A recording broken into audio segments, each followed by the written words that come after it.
Session title: Effectiveness in Child Welfare, Our Collective Investment in Improving the Lives of Children and Families. Hello. The Child Welfare Capacity Building Collaborative's Center for States is pleased to welcome you to this year's Child Welfare Virtual Expo. My name is Elizabeth Eaton, and I'm going to go over just a few housekeeping items before we get started today.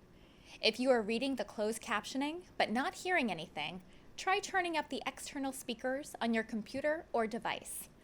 As you logged in and entered the virtual expo today, you may have noticed that there are several areas for you to visit and explore, accessible through the top navigation or from the main home or conference lobby. Because you are seeing me now, we know that you made it to the theater. This is where you can find sessions that match your interests. Keep in mind that we are accessible on your tablet and cell phone, so feel free to take us with you to listen to throughout your day. In your current view, you will notice that there are several windows that you can move around, make larger or smaller, all by clicking on the top right corner of the window. If you have not done so already, we encourage you to set up your profile by clicking on the My Profile tab. This will only take a few minutes. Your profile is where you will access your virtual business card that you can share with fellow participants as you network and make connections. It's also the spot where you can save and store resources in your virtual briefcase to download at the end of the event. You can plan your day by reviewing the agenda and adding sessions to your schedule under the My Agenda dropdown. And between sessions, be sure to visit the exhibit hall, gallery, and networking lounge to gather resources and connect with others. Just a reminder that we are also on social media, so please use the hashtag CWVE in your posts as you share your experiences today. We also invite you to earn badges by completing activities throughout the day and engage in some friendly competition with your colleagues. You'll be able to view the top scores on the leaderboard in the badge area, accessible through the top navigation. And of course, if you need technical support or assistance throughout the day, you can access staff in the help desk anytime by clicking on Help at the top of your screen. Before we get started today, I wanted to mention that we will present a feedback survey at the end of each session and at the conclusion of today's event, as your feedback is incredibly important to us. And you can earn continuing education units for several of our sessions today. Please visit the Resource Center and click on the tab CEU Information to learn more. Now, please join me in welcoming Maggie Bishop, Executive Director of the Capacity Building Center for States. Thank you, Elizabeth, and good morning. Welcome everyone to our 2019 Child Welfare Virtual Expo, and thank you for being a part of this important event. This is such an exciting opportunity to connect with colleagues across the country on our continuous journey to improve outcomes for children, youth, and families. Before we begin, I'd like to thank our collaborative partners, the Center for Tribes and the Center for Courts, for their contribution to today's expo. I would also like to thank the Children's Bureau staff who generously contributed their time and effort to help plan this event. And finally, a big thank you to our expo planning team, composed of our talented speakers, subject matter experts, family and young adult consultants, and administrative staff. This partnership in planning for this day has been extraordinary, so a special thank you to all of you. Now, I'm excited to help to introduce this year's theme, Effectiveness in Child Welfare, Our Role in Improving the Lives of Children and Families. This year, we chose to focus on using data and evidence to improve practice, because this is even more important today than ever. If we want to work on improving child welfare outcomes, support evidence-based policymaking, continue to build evidence of effectiveness in child welfare, and meaningfully engage staff, children, youth, and families at all levels within agencies, data can be an extremely powerful tool and can be invaluable for all of us as we develop or assess policy. As we look to determine effectiveness of practice, data helps to tell the story. Understanding how each of us can contribute to evidence building and using data in child welfare is critical, so we can have an impact and truly make a difference for the children and youth and families we serve. And now, I'd like to introduce the moderator of our distinguished panel, who is going to kick off our discussion of data and evidence-based practice in child welfare, Nicole Barnes. Nicole is the Senior Consistency Services Manager with the Center for States. She works to build knowledge, skills, and peer-to-peer connections with partners in state and territorial public child welfare agencies. Nicole has more than 20 years' experience in various child welfare leadership roles. She specializes in understanding public health as it relates to children and families, at-risk, trauma-exposed, and military populations, and has extensive experience working on community education. And now I will turn things over to Nicole. Thank you, Maggie, and thanks to all of you for joining this year's Child Welfare Virtual Expo. As a reminder, if you need assistance today, the help desk is available. My name is Nicole Barnes, and I'm with the Capacity Building Center for States. What does it mean to be effective in child welfare? This is a pretty broad question, and so let's dig in a little bit further into this to set the context for what we want to achieve today. So we know that the child welfare system is comprised of a lot of different individual systems. For example, our child welfare agencies, our court partners, our private providers, our tribal child welfare professionals and tribal teams. Each of these individual systems has a specific function within child welfare that, when operating well, provides the overarching goals of the broader child welfare system to promote the health, safety, and well-being of children and families in their own communities so that they can thrive. Each system is inherently responsible for promoting their own effectiveness, as is each individual within the system. They each have a role to play in being effective in their everyday work, in effective practice with families, effective data entry, and effective communications. These are all pieces of the overarching effort to be better and to be curious about how our actions impact it. Effectiveness at its heart depends on knowledge or evidence that is properly generated, produced, and then used to support problem solving and good decisions. In this session today, we want to provide some examples of how each of us approaches our work so that we can promote effective in our part of the child welfare system. Child welfare systems have many opportunities to understand how their system performs. From our frontline child welfare workforce professionals, they take on the task every day of effectively engaging families and entering data about those interactions, including the interventions that they use and the services provided. To our court professionals and partners who see children, youth, and families daily in their courtrooms and must use data to make decisions about practice to ensure that children are safe and on a path to permanency. And to our tribal child welfare professionals who might use data to determine best strategies to recruit and engage resource families who can support the needs of Native children and families. And child welfare agency administrators and program managers who rely on data and engagement of youth and families and in the system to comprehensively understand how effectively they are performing on child welfare service reviews, program improvement plans, or determining the best strategies to include in those. Segment title: A Conversation about Effectiveness in Child Welfare. We want to hear a little bit more from each of our presenters about being effective, about what connects us to what we do in our everyday work to the overarching goals of the child welfare system, to ongoing CQI efforts and the contributions to child welfare research and evaluation efforts at all levels.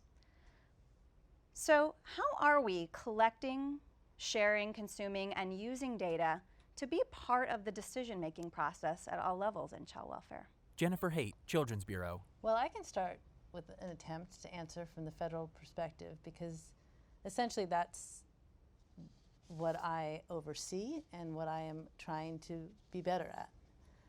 We collect data as a matter of course through the Child and Family Services Review and through these national data systems that states have to contribute to. What I'd like to do is to be even better at understanding what we want to know and matching what we want to know to the assets we have to consult and to generating an answer that responds to our questions. At the federal level, we want to know a lot of things. We want to know whether states have systems that execute their responsibilities effectively so that the outcomes for children and families are continually improving. what I want to do in my job through this CFSR process and through generating information from national data sets is to ask the questions that help me understand from the federal perspective how well are states doing, and then push that information back out to the states so that they can make decisions about what they want to keep on doing and what they want to be doing differently. So for example, we might want to know whether the process of following up on an investigation is effective. That's information we might get from the Child and Family Services case review, and we might understand its effectiveness by connecting that with an outcome around safety and maltreatment of children. And together with that information, what I'd like to do is have that trigger more questions. And the questions that it triggers and the answers those questions provide get sort of fed back into this process of using information that the federal government collects to structure what activities states and their partners can do to change a process so that an outcome might look different. So I'm going to stop there and tell you that's one of the key ways that I rely on data. Rebecca Jones Gaston, Maryland Department of Human Services, Social Services Administration. And for us in Maryland, one of the things that we have been doing in connection to our state-led CFSR is we've been having kind of data dive meetings with our teams locally to be able to go over what their data, what the numbers are saying before we actually come in to do the case reviews. And then I think it's the debriefs that we're having after we've done the interviews related to the specific reviews. So when we've talked with parents, when we've talked with youth, caregivers, our other partners, being able to talk about kind of what would we maybe do differently and in a better way. And I think by building in opportunities to talk about data in a variety of forms and in a variety of forums, it becomes a little bit more comfortable.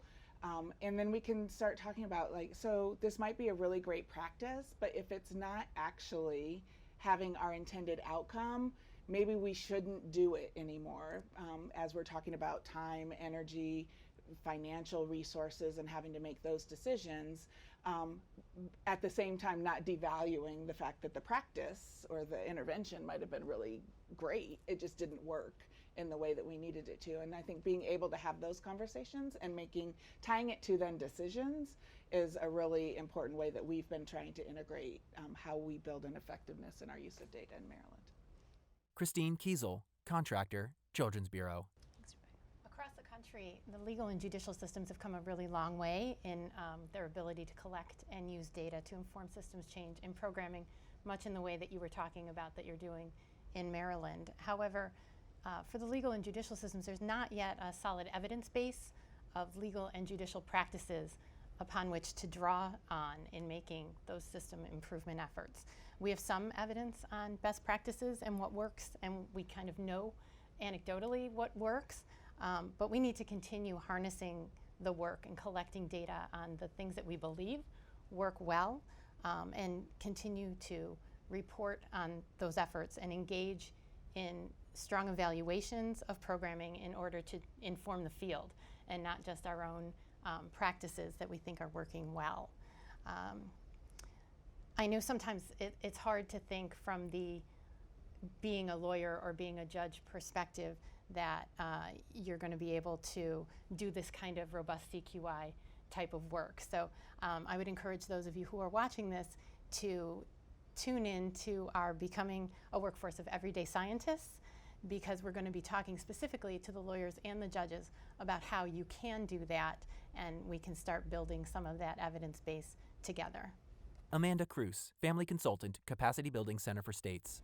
I think to echo what both of you have just said, I think when you are having those interviews and the time where you're working one-on-one with a family in a CQI effort, having a little bit of training first so that the families know kind of what they're getting into, but can provide more meaningful and effective feedback and qualitative data that help support the programs or program changes that are needed.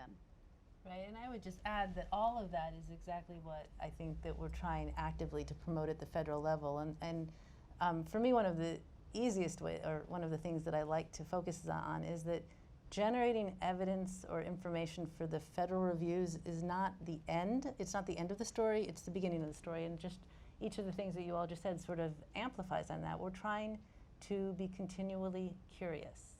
You learn something, you ask a question, you get an answer, and then you keep asking more questions. And I think each of you is just sort of modeled exactly how to do that and why it's so important, because you don't get change unless you use the information you gather to do something different. Awesome. That's great. So we discussed earlier how each individual in the child welfare system has a unique responsibility to really contribute to effectiveness and knowledge base. How can we create an environment in child welfare that encourages sharing data across areas and really promotes a culture of shared accountability? Well, I'll start. From the legal and judicial perspective, again, I cannot underestimate the value and the power of strong judicial leadership. And again, I said this earlier, but it's important both at the systems level and at the individual case level, that strong judicial leadership. We know that judges are powerful conveners, right? When they ask people to come to the table, they generally come. But judges who also create that space for everyone to have an equal voice at the collaborative table fosters that willingness of everyone to share and to be open. You know, coming to the table with a mindset of this is our data, all of our data, and what I'm presenting is my system's collection of that information is really important, rather than this is my system's data, and being defensive about what people have to say in response to that. And while referencing the collaborative table, I want to refer back to that concept of integration. So when we talk about collaboration, we're talking about really just kind of sharing information. This is what we're doing. This is the data that we have. These are the programs that we're going to be implementing. And we talk about integrating. We talk about this is our data. What does it say for all of us? What kind of programming can we create together? What vision do we have for moving forward? And so I think that's really important. And when the judicial leadership is strong at those tables and creates that space, you do have that ability to be truly integrated with one another and do better for everyone. I think that's such an important point in regards to the conversation around integrating and it being how it's different. And I think when we talk about data sharing, I think if we're only talking about sharing data in a compliance conversation, then people are going to be afraid of sharing data at all levels of like, what are you going to do? How is this going to come back and be a consequence for me? So if we're able to actually have those integrated conversations and start thinking about the interconnectedness of our systems and how that is playing out in the data, but also in the experience of the people that we serve collectively, I think that really will push us forward in how we're able to utilize data in far more, I think, effective ways of really pushing towards change and progress. If it's more than just a compliance conversation, it's an ability to reflect on how have we been doing, are we getting to where we want to go, or are we doing fantastic, and this is something we want to make sure that we're sharing with everyone, and then being able to hold each other accountable as we're working together around how we're doing and being able to talk about it in kind of really concrete ways. Rita Hart, Capacity Building, Center for States. I think one of the things when you were talking about the interconnectedness, that's a lot where the tribes come in. You know, having those partnerships and also having the transparency to share data, because I know a lot of times as you were talking about the accountability, a lot of people are afraid, what's going to happen if I share this information. But it's, in my perspective is that we should be able to share so that we can be problem solvers. We can work together to be able to figure out, what needs to be done with these children and the families, because we're all in it for them. Well, and you have to have that level of trust and interconnectedness to even get responses to some of the data sets. I know one thing that we struggle with both families after reunification, with foster families, is will they even respond to a survey or to questions? There's so much fear of a retaliative response of what will happen to my license, or how is this reunification going to go if I score the system negatively. I think that it is so vital to have that authentic, open dialogue so that families are answering and are being authentic with us. Great. how can we encourage staff at all levels to really engage in and improve our level of effectiveness with children and families? So I love that question because I think a lot of times we, and I can speak for myself, when you're in a upper management level position, we have the reports that we have to generate, we have to speak to legislators, to stakeholders about the numbers and how we're doing in the aggregate.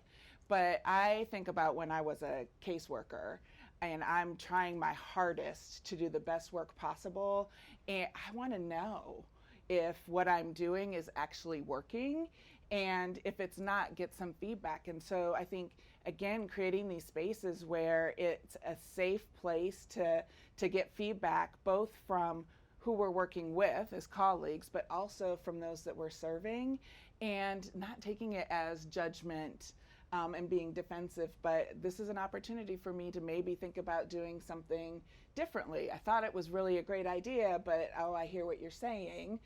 If a parent's giving you feedback or a young person's giving you feedback. And I think that's so important because that really ultimately is where the change happens.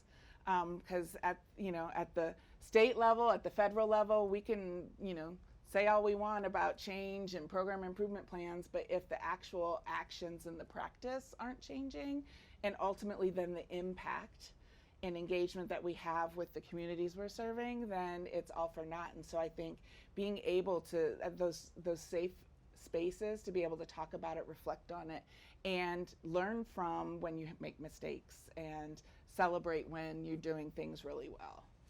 And just to continue that, having the power and the ability of that area to make the changes that are needed in a quick and timely fashion. I think that that's one of the big stumbling blocks. You may listen, you may agree, you may want to make that change and then feel unable to. Having that ability changes everything.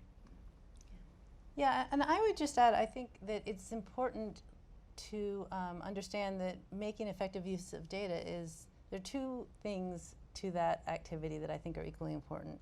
One, it's a skill, and it's a skill that you have to create time and space, and you have to build in your staff. It does not come naturally, nor should it.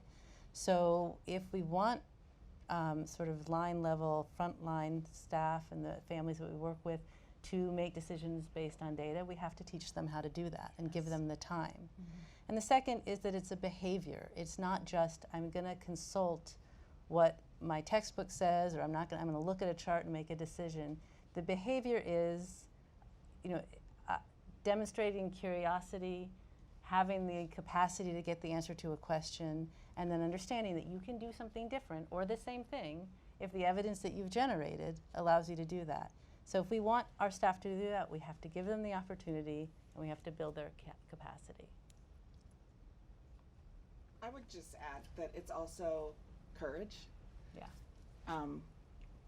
Because if you haven't done it and you're not comfortable with it and you're not sure how it's going to play out, of being able at all levels to have the courage to try and actually do it that way, and be able to say, I don't have the capacity, or I don't understand how to translate this into what it means to a workforce. So getting people at the table who can actually help translate that is really important, and sometimes hard to do. Absolutely. Agreed. Yeah, I have to agree. I think I've had a lot of those conversations myself where you're looking at data and you're thinking about the numbers, but I think we really need to translate that into these are children, these are families, and to make sure that we have that focus. Absolutely. Well, thank you ladies so much for joining us today and sharing in your expertise around how we can really build a more effective child welfare system. Segment title, Individual Perspective on Effectiveness in Child Welfare, a conversation with agency leadership. Hi everyone, I'm Rebecca Jones-Gaston. I am the Executive Director for the Social Services Administration within the Department of Human Services for the state of Maryland. And I am very delighted to be talking with you today about some of the experiences we've had within the state in sharing our experience with the PIP process. So Maryland, many of you may know, is a state administered jurisdiction that oftentimes likes to pretend we're county administered. And so what that means is that our counties have quite a bit of autonomy and individual opportunities to nuance practice. What that poses sometimes is a challenge in regards to consistency in practice and the application of policies. And so with our CFSR process recently, we've been able to pull our local partners together in some unique ways to be able to build in some consistency across our state. So we also, as Maryland, were a part of the 4E waiver and have been building some stakeholder engagement with many of our, what we call sister agencies across the state. So Department of Health, Department of Education, Juvenile Services, and really also engaging with our provider community and our service providers in some new and different ways and bringing them to the table with us to engage in conversations and get a sense of how we're doing.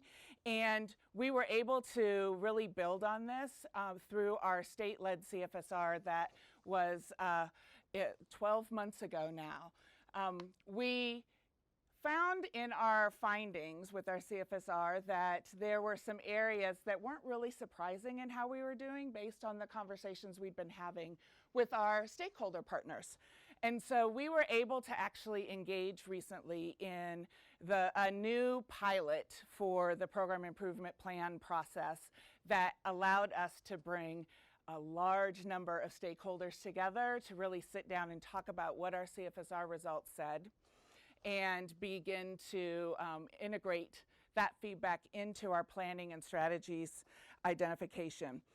One of the things that we were all consistently raising in our conversations across 5 days was that we wanted to find new and better ways to build authentic partnerships across entities, meaning across all the different systems that serve children in the state of Maryland. And so that required some rolling up of our sleeves and having some really transparent, honest conversations about what does that actually look like. And so we had an opportunity to sit down with our court officials. We sat down with many attorneys. We are line workers, our frontline workers, the ones that really know how practice is playing out in the field and what some of those challenges are. And we had leadership from across our local departments, as well as having some of our other key stakeholders. So providers and service providers, but also I think really the essential piece was the fact that we had parents who had lived experience, as well as young people who had experience and what it actually was to receive what we were doing across the state, and really hold us accountable to what we thought we were doing, and being able to add a flavor of what their experience in our system really was. And so over the 3 days, we identified the authentic partnerships across entities and then created some strategies that are going to build in some of our kind of ongoing activities in a way that carry us across systems for our striving for improvement across Maryland. And so we are planning town halls across the state that are going to have kind of a subset of all the folks that were at the table with us to talk about what are our issues, how are we doing, and then creating a toolkit for folks at the local level to actually be able to continue to have those conversations and create some of those individual localized strategies that might be really nuanced depending on where you are and what your role is. And with that, it has created an ability to have some conversations that maybe we weren't always comfortable having, because it's hard to talk about findings and data and outcomes if they aren't really good, because you're always day-to-day working on trying to do the best you can, and so it's hard to have a transparent conversation. But I think by building the relationships that we've been doing over time and then bringing people to the table during our PIP development process, we've been able to evolve into a relationship where we can have those transparent and honest conversations even when it isn't a good picture, and be able to then jointly think about strategies and ideas about how we move forward for the ultimate goal that we all have is improving the lives of children and families across our state. Segment title, Individual Perspective on Effectiveness in Child Welfare, Elevating the Family Voice.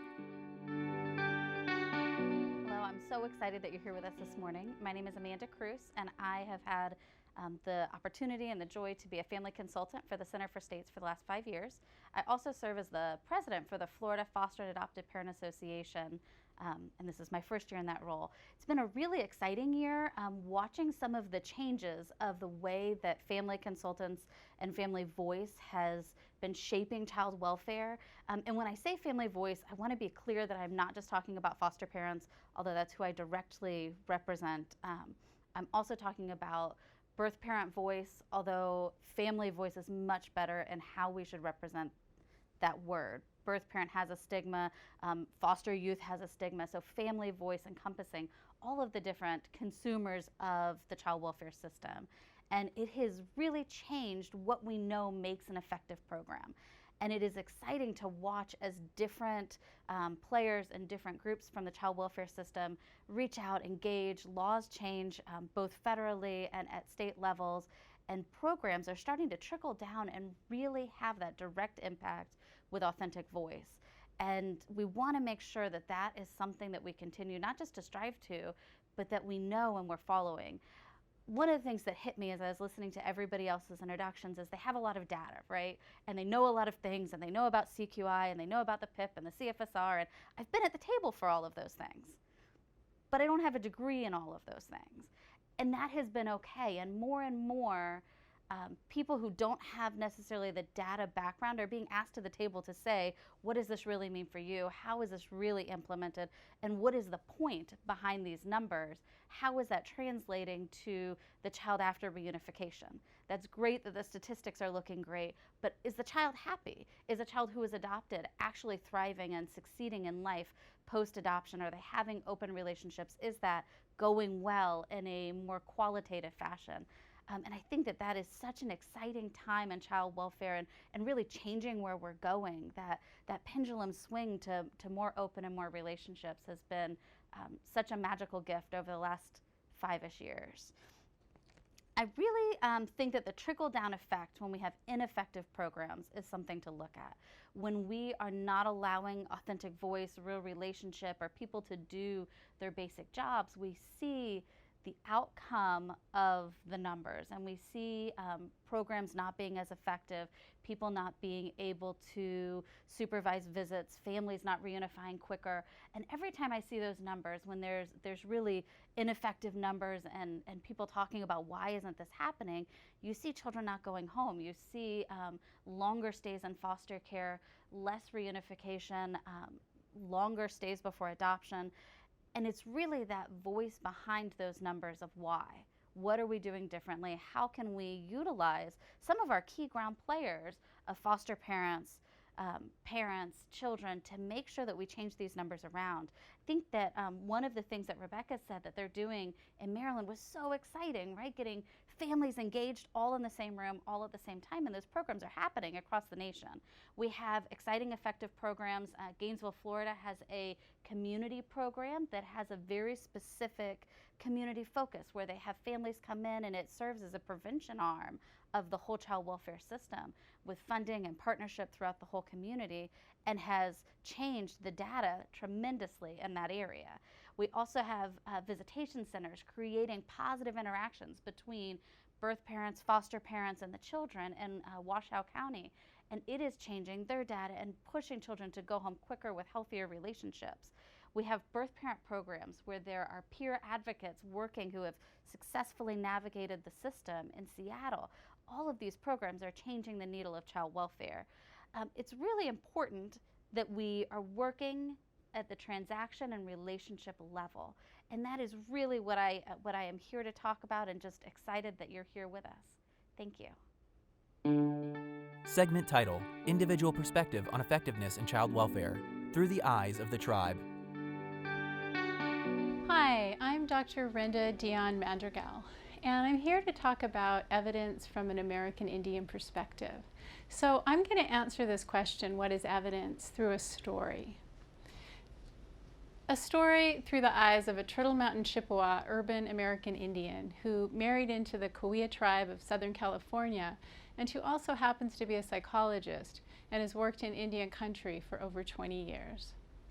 So in 2011, a very dear friend of mine was in danger of losing everything he'd ever worked for and the thing that he cherished most.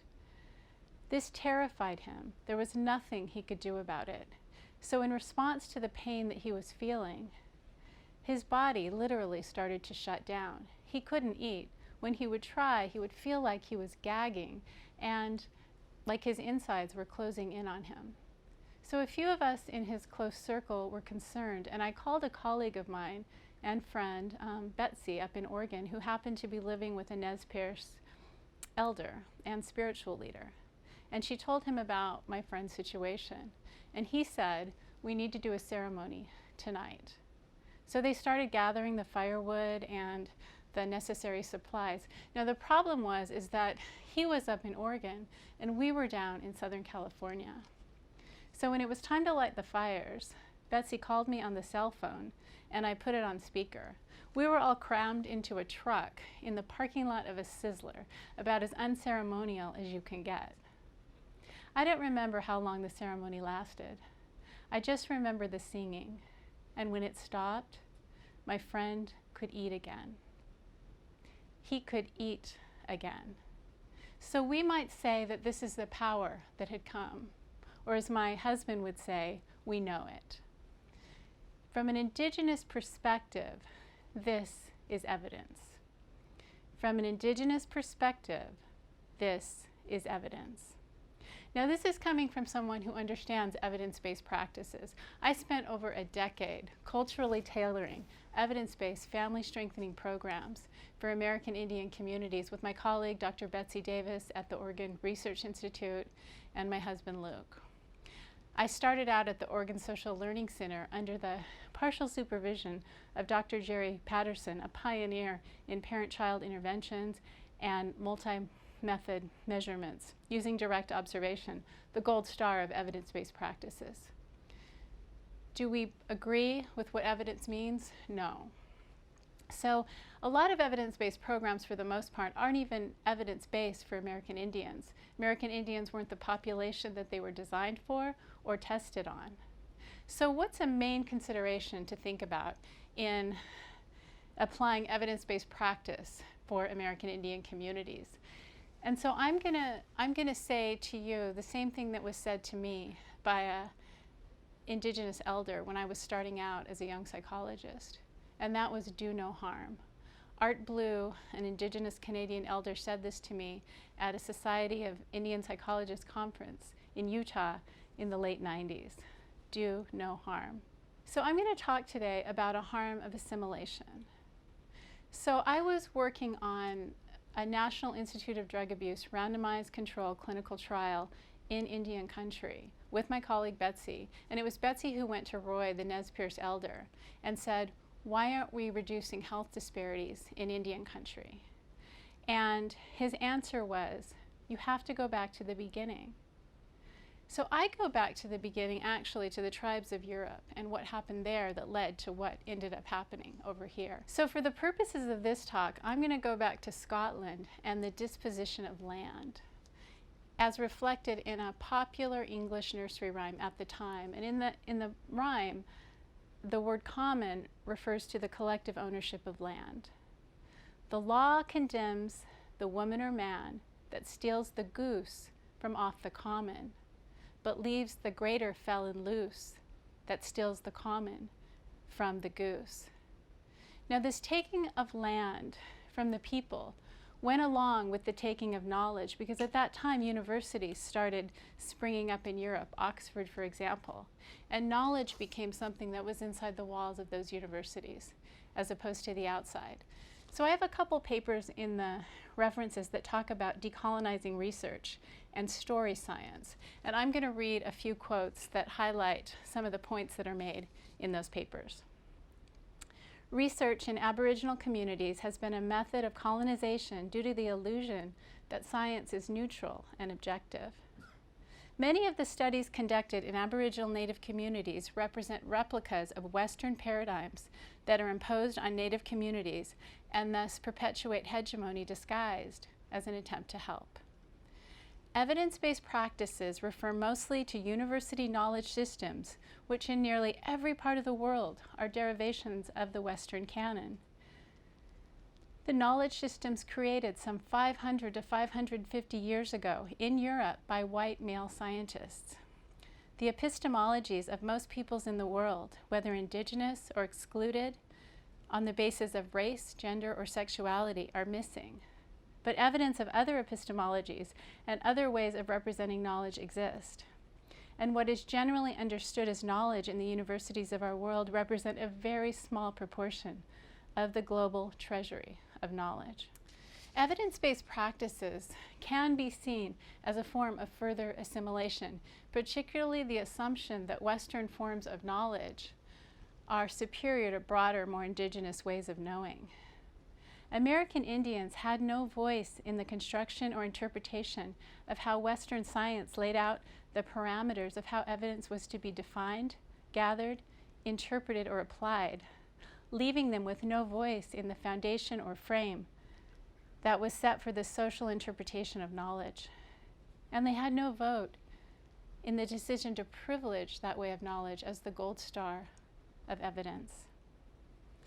In other words, we don't see ourselves in the Western-based evidence story. And this is really no different than what led my daughter, a 16-year-old Native actress, to see that she wasn't seeing herself in the stories being told in the theater or the movies. In fact, she wasn't seeing her stories being told at all. And so this led her to look back into the old stories and gather 3 Cahuilla stories that informed her decision to write a play about missing and murdered Indigenous women and girls that's being performed in our communities today by non-acting community members as a healing ceremony. My daughter's telling her own story in her own voice from her own cultural foundation helped her to see that the taking of Indigenous girls and women is really part of a larger taking of our stories, our culture, our voices, our knowledge. So this leads me to another term, hermeneutical injustice. Miranda Fricker, it's another paper that I've included in the references. Miranda Fricker defines hermeneutical injustice as occurring when there is a deficit in our shared tools of social interpretation, such that marginalized social groups are at a disadvantage in making sense of their distinctive and important experiences. Within American Indian communities, historical trauma could be seen as an example of this. So American Indians came up with the term historical trauma to talk about the suffering that we were seeing in our communities. And Maria Yellowhorse Braveheart defines historical trauma as a constellation of characteristics associated with massive cumulative trauma across generations. For so long, we were told that there's no proof of historical trauma, and we didn't need Western science to tell us that it was real. But recently, Western science in the field of epigenetics has discovered that in fact there is a spirit of trauma that seems to be passed down a family line. What happened to our ancestors impacts us today, whether we know what happened or not. So now historical trauma is considered real because it's been validated within a Western paradigm. But how long did that take? I'm not saying that we can't use direct observational random assignment. In fact, we did use direct observation methods as one way of finding evidence. I'm just saying if we are going to use those methods, those studies and that evidence really needs to be gathered by American Indian people from the point of conceptualization to the methods that are chosen, to the way that the interventions led, to the interpretation of the data, to what's defined as a good outcome. And so what is a good outcome?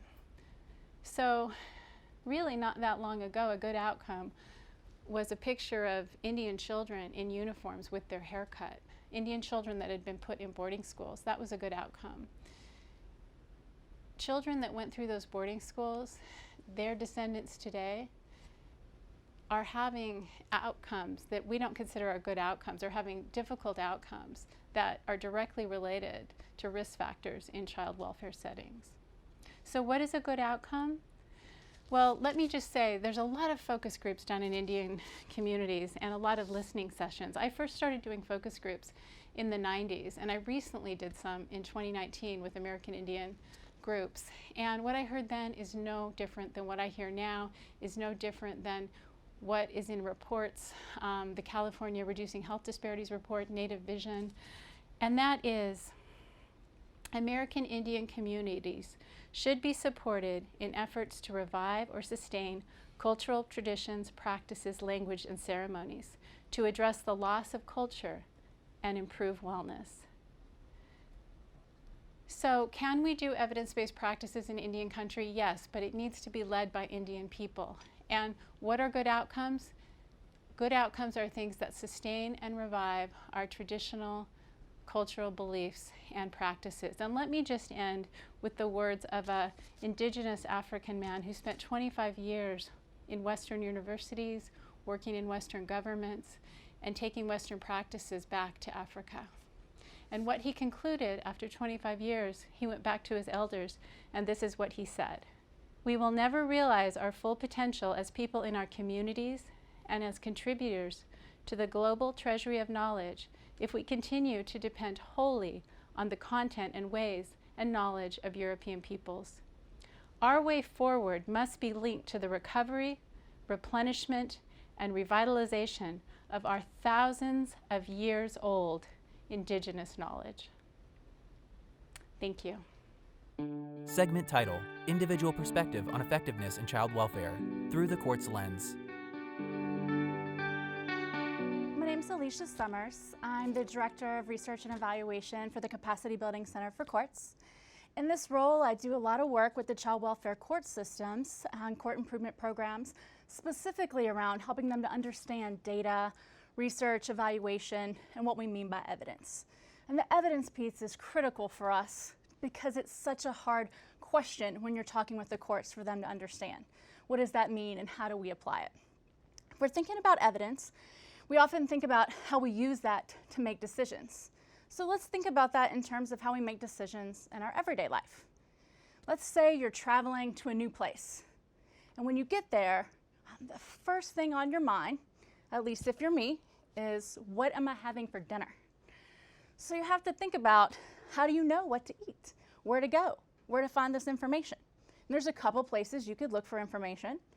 You might have a colleague or a friend that lives in the area that can give you a recommendation, and it might be a very enthusiastic, I ate at this place last night and it's amazing and you have to go there, or it might just be a list of potential places.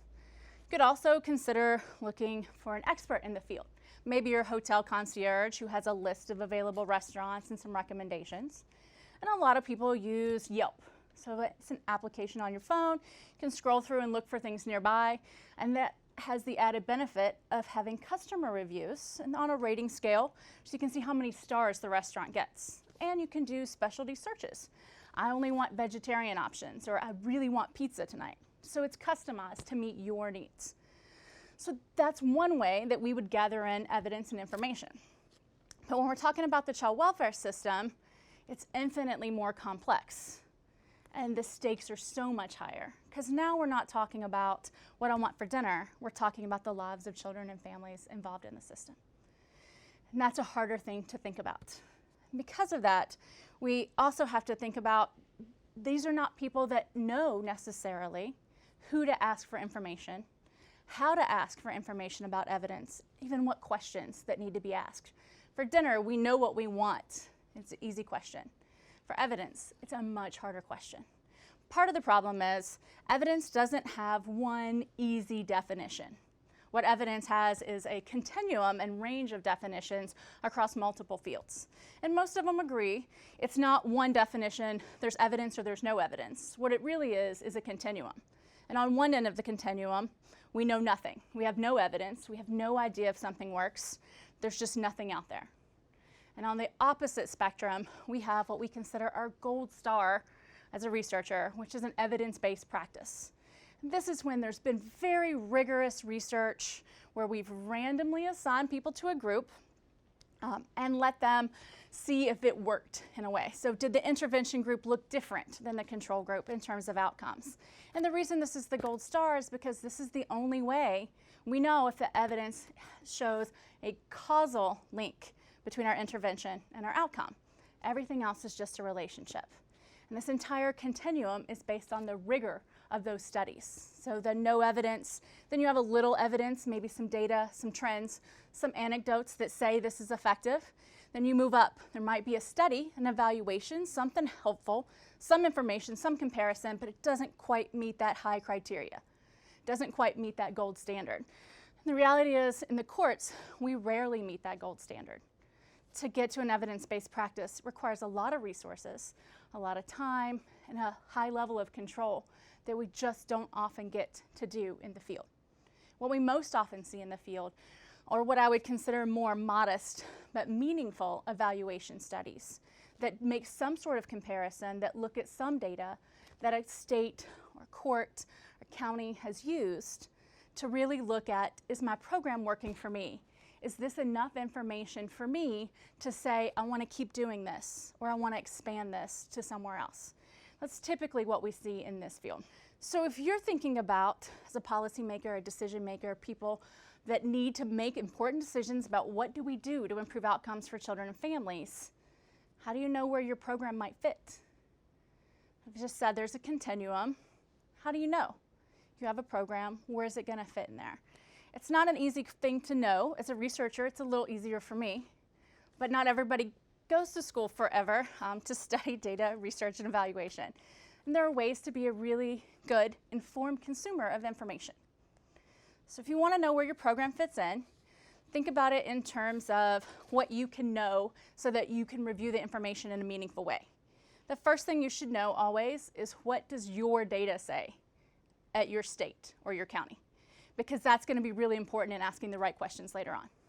So asking what you know. What does your population look like? What's the population with the highest need? What are the outcomes that you really need to focus on to improve for children and families? Those are things that you should know coming into any conversations around evidence. You can also know what the continuum of evidence looks like. The Center for Disease Control has a great guide on a continuum of evidence of effectiveness that spells it out in a really user-friendly way. It explains what we mean by rigor and different study designs. It's a great resource to learn more about a continuum of evidence. It's also important to know where to go for information. There are clearinghouses out there that rank things on evidence for you. You don't have to do any of the legwork. The California Clearinghouse for Evidence-Based Practice, crimesolutions.gov, both of those have resources that rank programs. So someone submits a study, they evaluate it and give it a score. You could go on and see where they score it on the continuum of evidence. So there's information there. You can also look for people who compile information in a meaningful way. So the Child Welfare Gateway, they compile information. What do we know about adoption? What do we know about reunification? What do we know about visitation? Compiles all that research to a user-friendly way so you can start looking into what we know, what evidence is already out there. You can also, when you're thinking about this, think about it in terms of, okay, I have a couple resources, I have some places to go. What are going to be my next challenges? And you're probably going to have one of two. The first is, you're going to have way too much information. Let's say as a court you've decided you want to implement a mediation program. So you start looking and see what the research says. You get a bunch of academic studies, some reports, there's websites that talk about this. You have all this information on mediation. How do you know if you're going to implement, or you should implement this in your site? There are three things that you should ask if you're thinking about this. The first is, who did this work for? Look at the population in the studies. This is an important factor.